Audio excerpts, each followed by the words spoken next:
Hello po sa inyong lahat mga ka-crypto. Ako po si Pinoy Crypto Trader at sa video na ito ay atin pong pag-uusapan ang tungkol sa balitang ito kung saan ay kung mabibigo raw itong si Bitcoin na magsara sa ibabaw po ng presyong $68,000 ay ito raw po ang siyang magdudulot sa kanyang presyo para bumagsak ng 30%.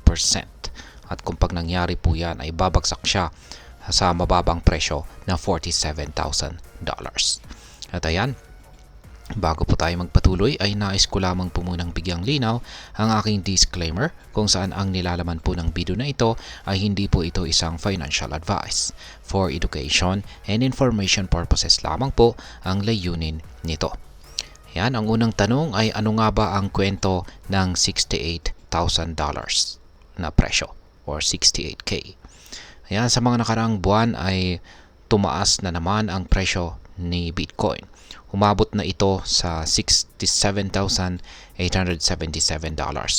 at sinusubukan nitong lampasan ang $68,000 na presyo.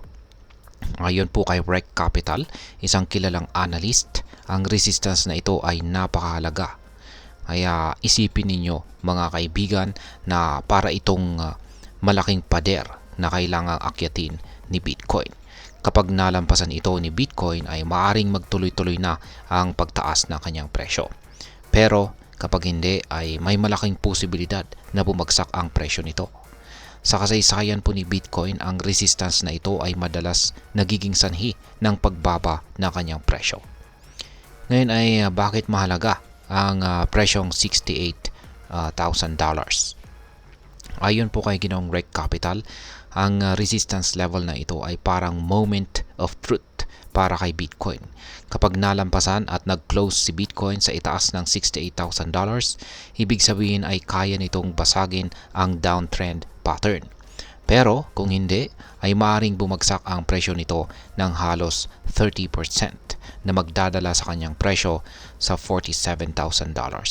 Sa madaling salita, kapag hindi nalampasan ang presyong $68,000 ay asahan na may malaking price drop na mangyayari. Ngayon ay paano ang trend ng presyo sa nakaraan?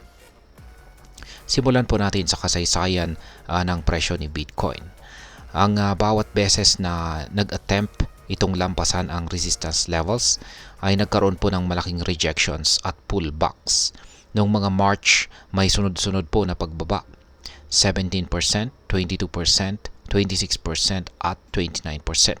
Kung magpapatuloy ang ganitong trend, maring umabot ang presyo ni Bitcoin sa $47,000. Kaya't maraming investor ang nag-aabang kung malalampasan ba talaga ito or hindi. Kaya yan, ngayon ay ano naman ang implications nito sa mga investors? Para sa mga investors, ito ang oras na dapat maging alerto.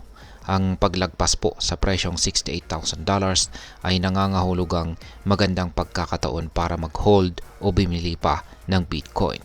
Pero pag hindi, baka magandang maghanda sa pag-pull out ng investments o humanap ng ibang strategy. Ang mundo ng cryptocurrency ay hindi para sa mahina ang loob.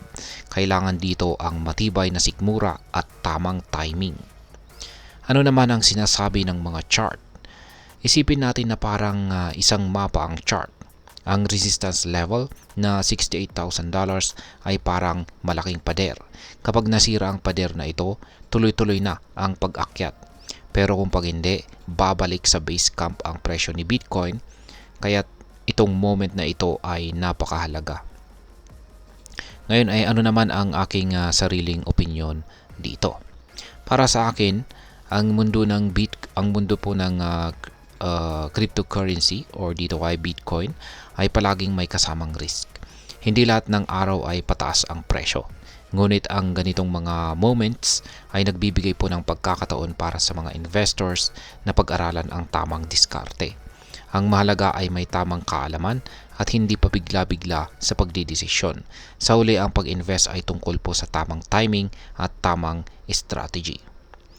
Kaya yan, si Bitcoin ay nasa exciting na phase po ngayon.